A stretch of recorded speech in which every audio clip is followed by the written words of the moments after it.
मगध, जहाँ कभी चाणक्य के विचारों ने साम्राज्य की नींव रखी, जहाँ नालंदा और विक्रमशिला दुनिया में ज्ञान ज्योति से चमके, जो कभी भारत के स्वर्णिम अध्यायों का गवाह था। मगध का वो साम्राज्य तो नहीं बचा, लेकिन उसका ज्यादातर हिस्सा आज बिहार में आता है। कभी सबसे समृद्ध साम्राज्य में शुमार मगध आज बिहार की शक्ल में ही बेरोजगारी और पलायन की कहानी बयां कर रहा है। प्रदेश में ना तो ढंग की प्राइवेट कंपनियां हैं और ना ही पर्याप्त मात्रा में अच्छी प्राइवेट नौकरियां। विकास जो गायब हुआ था उसने ना लौटने की कसम खा ली। यूनिवर्सिटियों में 3 साल का बीए 6 साल में पूरा होता है। सरकारी नौकरियों की भर्ती कभी टाइम पर नहीं होती। इन सब के चलते दशकों से हर रात टूट रहे सपनों के बाद भी युवा अपना संघर्ष नहीं भूले। लेकिन सवाल है, कब तक? बिहार के लोग कब तक पलायन के चलते अपने घरों और अपनों से हजारों किलोमीटर दूर बैठेंगे? जो परदेश ना गए वो बेचारे खिचड़ी और सत्तू के भरोसे सरकारी एग्जाम्स की तैयारी में लग जाते हैं, लेकिन अपनी नीतियों और राजनीति से बिहार को गरीबी, बेरोजगारी, पलायन, भ्रष्टाचार जैसी समस्याओं में धकेल कर भी हुकूमत को चैन न मिली, तो अब उसने इन युवाओं से उनका ये संघर्ष भी छीन लिया है। अब अगर देर सवेर सरकारी नौकरी का एग्जाम हो भी जाए तो पेपर लीक का डर बना रहता है, और कई बार तो पेपर लीक हो भी जाता है, जैसे कि इस बार बीपीएससी के एग्जाम पर आरोप लगे हैं। इसके बाद भी एक्शन अपराधियों पर नहीं बल्कि प्रदर्शन करते युवाओं पर लिया जाता है। ठंड में वाटर कैनन से पानी बरसाया जाता है और उसके बाद लाठियां भाजी जाती हैं। आखिर बिहार की ये दुर्दशा क्यों है? क्या है बिहार की बर्बादी की असल तस्वीर? कितने युवा बेरोजगार हैं, कितने पलायन को मजबूर हैं, और प्रदेश की शिक्षा व्यवस्था की क्या बदहाली है? क्या बिहार की ये तस्वीर बदल सकती है? कोई उपाय बाकी है या सब चौपट हो चला है? आज के एपिसोड में बात इसी की। नमस्कार, मेरा नाम उपासना है और आप देख रहे हैं जटिलता का विलोम और सरलता का पर्यायवाची आसान भाषा में।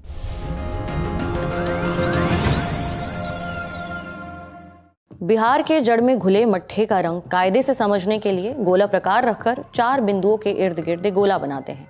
बेरोजगारी, स्किल गैप, खेती पर निर्भरता, इंडस्ट्री की कमी। इन 4 पहलुओं की गहराई में उतरने से पहले थोड़ी सी इकोनॉमिक्स समझ लेते हैं, तभी समझ में आएगा कि बिहार की इस जटिल समस्या की जड़ें कितनी विशाल हैं और ये छात्र छात्राएं क्यों आधी रात सिर पर पानी की बौछार और बदन की चमड़ियों पर लाठी की चटक झेलने को मजबूर हैं।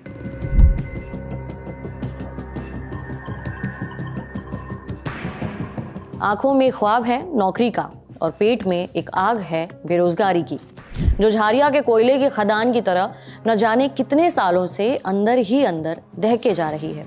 और यही आग जब उबाल मारती है तो बीपीएससी प्रोटेस्ट जैसी तस्वीरें सामने आती हैं। ये समस्या ऊपर से जितनी आसान है, अंदर से उतनी ही जटिल है। इसी जटिलता को सरलता से समझते हैं। बेरोजगारी का खेल 2 पॉइंटर से शुरू होता है। पहला लेबर फोर्स, दूसरा है लेबर फोर्स पार्टिसिपेशन रेट। हर आयु वर्ग का व्यक्ति काम नहीं करता। संस्थाएं ये मानती हैं कि काम करने वालों की उम्र 15 साल या उससे ऊपर की होती है, जिसे हम वर्किंग एज ग्रुप भी कहते हैं। इस वर्किंग एज ग्रुप की कुल जनसंख्या में से जितने लोग असल में काम कर रहे हैं या फिर जो लोग काम ढूंढ रहे हैं, इनका टोटल ही लेबर फोर्स कहलाता है। वर्किंग एज ग्रुप में से कितने प्रतिशत लोग लेबर फोर्स का हिस्सा हैं, इसे लेबर फोर्स पार्टिसिपेशन रेट कहते हैं। अब समझिए बेरोजगारी की परिभाषा। अर्थशास्त्र की भाषा में बेरोजगारी का मतलब है वो स्थिति जब लेबर फोर्स का कोई व्यक्ति रोजगार तो ढूंढ रहा है, रोजगार करने लायक भी है, लेकिन उसे रोजगार नहीं मिल रहा है। इससे निकालते हैं बेरोजगारी दर, यानी लेबर फोर्स में बेरोजगारों का प्रतिशत। इसे ही बेरोजगारी दर भी कहते हैं। किसी भी अर्थव्यवस्था में बेरोजगारी दर एक बहुत बड़ी समस्या होती है, लेकिन बिहार के मामले में असली समस्या बेरोजगारी दर से नहीं बल्कि लेबर फोर्स से शुरू होती है। कैसे?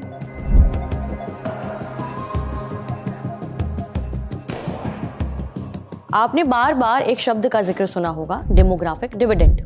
यानी जब देश में कामगार जनसंख्या, वही जिनकी उम्र 15 साल से ज्यादा है, जब यह आबादी ज्यादा होती है तब देश या प्रदेश में कामगारों की संख्या ज्यादा होगी, जिसे हम टेक्निकल भाषा में लेबर फोर्स कहते हैं। लेबर फोर्स ज्यादा होने से देश में उत्पादन की क्षमता बढ़ती है। ये स्वाभाविक बात है कि उत्पादन ज्यादा होगा तो इकोनॉमिक ग्रोथ होगी और लोगों की आमदनी बढ़ेगी। लेबर फोर्स से ये पता चलता है कि वर्किंग एज ग्रुप का कितना बड़ा हिस्सा असल में काम कर रहा है और कितना नहीं। भारत सरकार के 5वें नेशनल फैमिली हेल्थ सर्वे के मुताबिक बिहार में वर्किंग एज ग्रुप जनसंख्या 63.7% है। माने बिहार में हर 100 में से 64 लोग वर्किंग एज ग्रुप के हैं। बिहार की जनसंख्या कितनी है?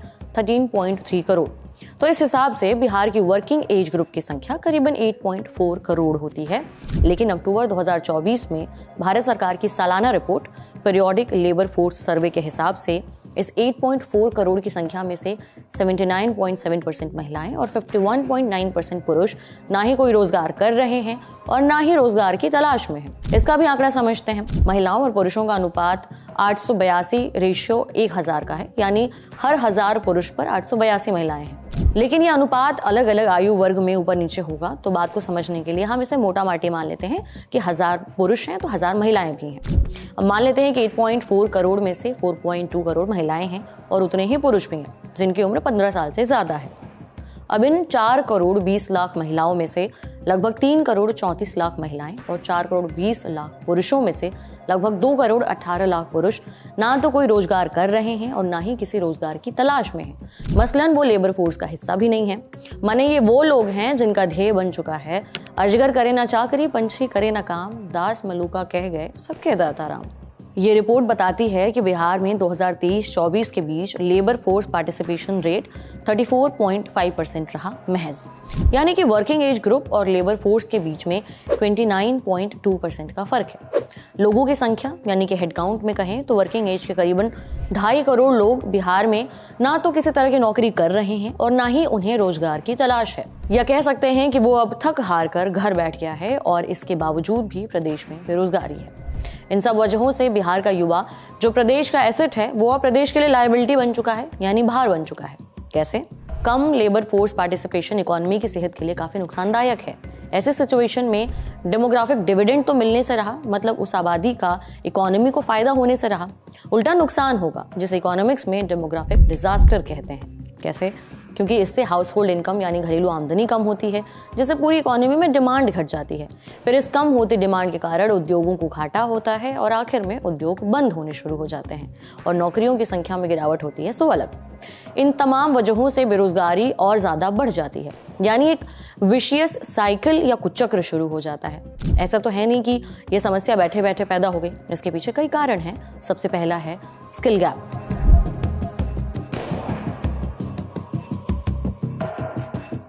बेरोजगारी जो दिक्कत खड़ी कर रही है सो तो है ही, लेकिन जो कुछ एक कंपनियां दिलचस्पी भी दिखा रही हैं उनकी शिकायत है कि राज्य में स्किल्ड लेबर नहीं है, मतलब उन्हें जिस तरह के स्किल में पारंगत लोग चाहिए वो नहीं है।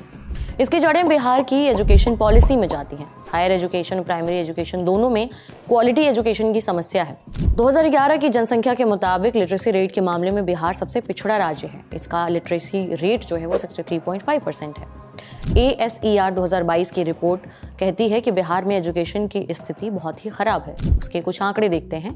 मसलन बिहार के प्राइवेट और अपर प्राइमरी स्कूल्स में स्टूडेंट्स की अटेंडेंस 60% है, जबकि नेशनल एवरेज जो है वो 72% का है। मतलब जहां देश में 100 में से 72 बच्चे स्कूल जा रहे हैं, अटेंडेंस लगा रहे हैं, वहीं बिहार में ऐसे बच्चों की संख्या 100 में से 60 है। 2018 से 2022 के बीच में बिहार में एनरोलमेंट रेट बढ़ा है। 4 सालों में ये 78.1% से बढ़ के 82.2% पर पहुंच गया। मुबारक हो। लेकिन एजुकेशन क्वालिटी उस हिसाब से नहीं बढ़ी है। यही रिपोर्ट बताती है कि क्लास 3 के 87% बच्चे, क्लास 5 के 63% बच्चे और क्लास 8 के 30% बच्चे क्लास 2 की चीजें ही नहीं समझ पाए, न वो बता पाए। ये बताता है कि बिहार में भले ही एनरोलमेंट रेट बढ़ा है, लेकिन बच्चों को क्वालिटी एजुकेशन नहीं मिल रही है।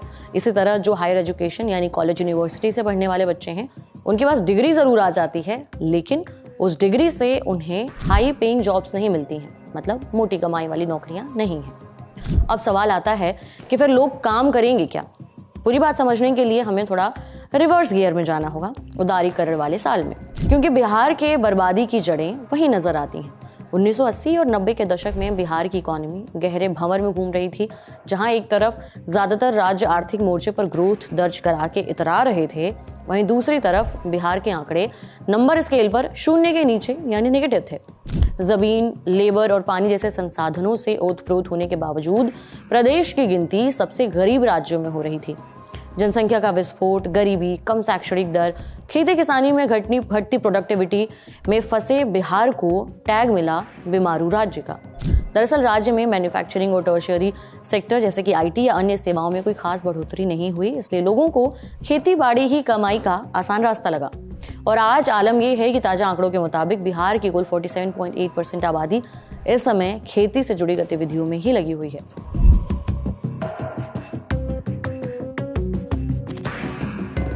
जिस राज्य या देश की इकोनॉमी में खेती पर ज्यादा निर्भरता होती है, वहां मैन्युफैक्चरिंग और सर्विस जैसे प्रोडक्टिव सेक्टर्स को पनपने के लिए खाद पानी नहीं मिलता है। ऐसी इकोनॉमी पर्यावरण और मार्केट पर निर्भर हो जाती है। थोड़ी सी भी प्रतिकूल स्थिति में इकोनॉमी की हवा निकल जाती है। इंफ्रास्ट्रक्चर, टेक्नोलॉजी, एजुकेशन जैसे सेक्टर्स में इन्वेस्टमेंट नहीं आता, लिहाजा इनोवेशन नहीं होता और आर्थिक ग्रोथ के सपने बहुत दूर होने लगते हैं।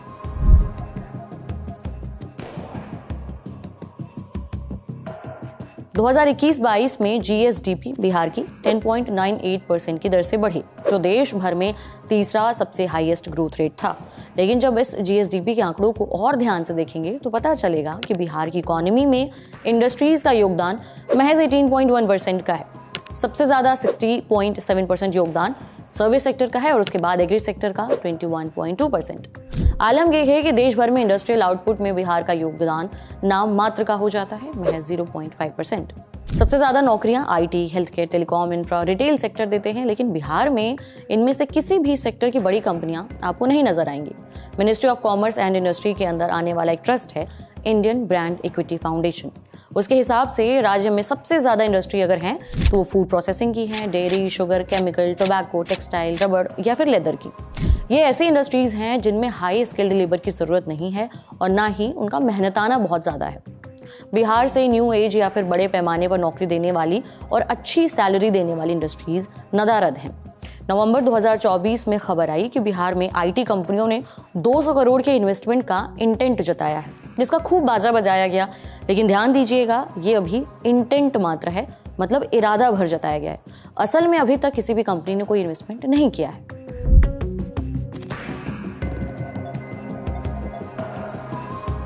इन आंकड़ों को देखें तो ये तो साफ हो गया कि बिहार में इंडस्ट्रीज की प्रेजेंस ना के बराबर है। लेकिन इस हाल का जिम्मेवार कौन है? दरअसल किसी भी तरह की इंडस्ट्री के लिए कुछ फंडामेंटल्स की जरूरत होती है। खराब इंफ्रास्ट्रक्चर, लाल फीताशाही, करप्शन, बिजली की समस्या, माफियाओं की गुंडागर्दी, जीरो फाइनेंशियल सपोर्ट, इन तमाम चुनौतियों के लिस्ट में आते हैं। बिहार के इंडस्ट्रियल डेवलपमेंट का रोड़ा इन्हीं कारणों को दिया जा सकता है। जो लोग नौकरी ढूंढ रहे हैं, ऐसी स्थितियों में उनके पास गिने चुने विकल्प ही बचते हैं। या तो वो अपना दुकान या बिजनेस शुरू कर दें, या सदियों की प्रथा फॉलो करते हुए खेती बाड़ी में लग जाएं। खेती बाड़ी में भी अब स्थिति खराब हो चुकी है। एग्री सेक्टर भी उस हिसाब से तरक्की नहीं कर रहा कि वो इतनी आबादी को खपा सके। बिहार में ज्यादातर खेती पट्टे पर या फिर बटाई पर होती है। दरअसल जिस जमीन पर खेती हो रही है वो ज्यादातर बड़े जमींदारों की है, जिसे किसान किराए पर लेते हैं और उस पर खेती करते हैं। इस सिस्टम में किसानों की ज्यादातर फसल तो किराया देने में चली जाती है और उनके पास नाम मात्र की सेविंग बचती है। ऐसे में किसानी भी सर्वाइवल के लिए कोई खास बढ़िया विकल्प नहीं बची रह गई।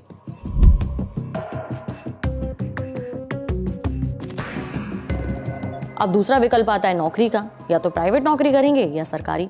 प्राइवेट नौकरी देती हैं कंपनियां, जो बिहार में है नहीं। क्यों नहीं है, उनकी वजह हमने आपको पहले बता ही दी है।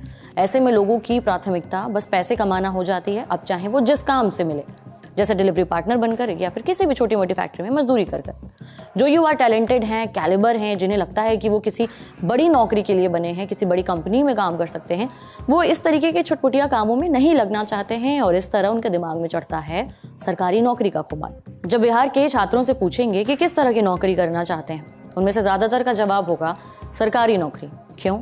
सरकारी नौकरी में ठौर है, फिक्स सैलरी तो मिलती है, अलग से 10 तरह के भत्ते, महंगाई को ध्यान में रखते हुए साल में 2 बार महंगाई भत्ता मिलता है, HRA, medical allowance, transport allowance, बच्चों की पढ़ाई के लिए भत्ता। जबकि प्राइवेट नौकरियों में हाल ये है कि इंक्रीमेंट छोड़ दीजिए, नौकरी बनी रहे वही सबसे बड़ा रिलीफ है। जबकि सरकारी नौकरी में तो रिटायरमेंट से पहले आपके पोस्ट पर आंख उठाकर भी कोई नहीं दे सकता। ना ही इन्फोसिस के नारायण मूर्ति की तरह आगे आकर 70 घंटे काम करने की वकालत करता है। काम के घंटे तय रहते हैं। तो ये कुछ तमाम कारण हैं, जो बड़े कारण हैं, जिनकी वजह से बच्चे सालों साल सरकारी नौकरी की तैयारी में जुटे रहते हैं। बिहार के इलाकों में सरकारी नौकरी का क्रेज ऐसा है कि आपको समाज में अलग रुतबा भी मिलता है। अब तो लाल नीली वाली बत्ती वाली सरकारी गाड़ियां बंद हो गई हैं, वरना पहले बच्चे अपने घर वालों को ये कहकर निकलते थे, देखना एक दिन घर के सामने लाल बत्ती वाली गाड़ी खड़ी होगी। बहरहाल ऐसा नहीं है कि वर्किंग पॉपुलेशन में आने वाला हर बच्चा सरकारी नौकरी की ही ख्वाहिश करता है। कई ऐसे युवा हैं जिन्हें प्राइवेट नौकरी करने में कोई गुरेज नहीं है, लेकिन उनकी क्वालिफिकेशन के हिसाब से नौकरी मिले तो सही। कॉलेजों से पढ़कर निकलने वाले युवाओं का कहना है कि उन्होंने जिस हिसाब से पढ़ाई की है उस हिसाब से प्राइवेट नौकरियां नहीं अवेलेबल हैं, इसलिए सरकारी नौकरी ही अच्छा और स्थिर विकल्प बनती है। प्राइवेट नौकरियों में उन्हें 10 घंटे और देने पड़ेंगे, फिर मेहनताना कितना मिलेगा? ज़्यादा से ज़्यादा 5 या 10 हज़ार रुपये। इसलिए आखिर में सरकारी नौकरी ही नंबर 1 ऑप्शन बनकर उभरती है। लेकिन डिमांड बतेरी है और सप्लाई उस हिसाब से हो नहीं रही है। आलम यह है कि कल को सफाई कर्मी, टाइपिस्ट या रिसेप्शनिस्ट जैसे बेसिक रोल्स जिनमें बहुत हाई क्वालिफिकेशन की जरूरत नहीं होती, उनकी वैकेंसी में भी लाखों की संख्या में यूनिवर्सिटी डिग्री होल्डर्स के आवेदन भरे होते हैं।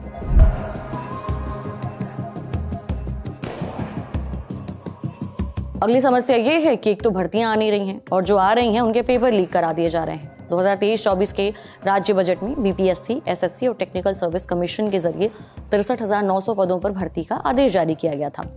राज्य पुलिस सेवाओं में 75,543 पदों पर भर्ती के लिए मंजूरी दी गई है, लेकिन इनमें से कितने पदों पर भर्तियों के लिए नोटिफिकेशन जारी हो चुके हैं या फिर परीक्षाएं हो चुकी हैं या कितनी भर्तियां हो चुकी हैं, इसका कोई आंकड़ा अभी तक सामने नहीं आया है। 13 दिसंबर 2024 को बीपीएससी की परीक्षा हुई, लेकिन छात्रों का आरोप है कि परीक्षा के पेपर लीक हुए हैं। कथित पेपर लीक को लेकर हो रहे हंगामे के वीडियोस आप हमारे चैनल पर या फिर अपने फोन पर अभी तक देख ही चुके होंगे। कुछ ऐसी परीक्षाएं हैं जो पेपर लीक के जाल में फंसे बिना जैसे तैसे पूरी करा भी दी गई। उन्हें क्वालिफाई करने वाले बच्चे अभी तक नियुक्ति के इंतजार में बैठे हैं। अब कुछ लोग हैं जिनके अंदर पेशेंस की पराकाष्ठा है, जो तमाम प्रतिकूल माहौल के बाद भी इस उम्मीद में तैयारी करते जा रहे हैं कि क्या पता उनके किस्मत में सरकारी बाबू बनना लिखा ही हो। लेकिन सबके अंदर ना तो इतना पेशेंस होता है और ना ही सबके घर की परिस्थितियां एक सी होती हैं। कुछ को जिम्मेदारियों का बोझ भी उठाना पड़ता है और ऐसे में उनके पास एक ही उपाय बचता है, दूसरे राज्य या दूसरे देश में जाने का, जहाँ उन्हें मिलते हैं बेहतर मौके और बेहतर मेहनताना।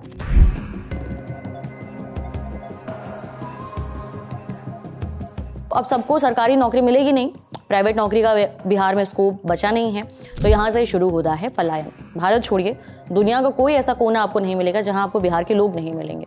बिहार से, खासकर ग्रामीण इलाकों से मजदूर शहरों में शिफ्ट हो रहे हैं। बिहार में प्रवासियों का डेटा 10 सालों में अपडेट किया जाता है। 2001 की जनगणना में बिहार से माइग्रेट करने वाले लोगों की संख्या 2,04,80,976 थी, जो 2011 के जनगणना रिकॉर्ड स्तर पर पहुंच गई। 2011 की जनगणना के हिसाब से बिहार में प्रवासी मजदूरों की संख्या 2,72,44,869 थी। 2021 में जनगणना नहीं हुई, लेकिन टीओआई ने, टाइम्स ऑफ इंडिया ने एक स्टडी के हवाले से बताया है कि बिहार में ग्रामीण इलाकों में 5 में से 4 लोग शहरी डेस्टिनेशन की ओर जा रहे हैं काम की तलाश में। तो आप अंदाजा लगा सकते हैं कि स्थिति कितनी बिगड़ चुकी है। बात सिर्फ अवसरों की नहीं है, दूसरे राज्यों में उन्हें मजदूरी भी अपने राज्य से ज्यादा मिलती है। कृषि कोष ई ग्रंथ पर छपी एक रिपोर्ट के मुताबिक माइग्रेशन से पहले ज्यादातर मजदूर एक महीने में बिहार में ज्यादा से ज्यादा 3,766 से लेकर 7,532 रुपए हर मंथ कमा लेते थे, लेकिन दूसरे शहरों में जाने के बाद उनकी ये दिहाड़ी 7,533 रुपए या उससे ज्यादा की हो गई। तो कुल मिलाकर समस्या की एक नहीं कई जड़ें हैं, जो बेसिक पढ़ाई की क्वालिटी से लेकर इंडस्ट्री की कमी, सरकारी नौकरियों के प्रति लोगों की मानसिकता और कमाई के स्तर तक जाती हैं। अगर बिहार को सालों पुराने दलदल से निकालना है तो इन समस्याओं को दूर करना जरूरी होगा, नहीं तो फिर मुख्यमंत्री नीतीश कुमार के उस बयान को नियति मान लेना चाहिए जिसमें वो कहते हैं कि बिहार समुद्र के किनारे नहीं है, इसलिए लाख कोशिशों के बाद भी बिहार को कल कारखाने नसीब नहीं हो पाए। बहरहाल आप क्या सोचते हैं बिहार की स्थिति पर, हमें कमेंट बॉक्स में जरूर बताएं और इसी के साथ ही हमें इजाजत। देखते रहिए द ललन टॉप। शुक्रिया।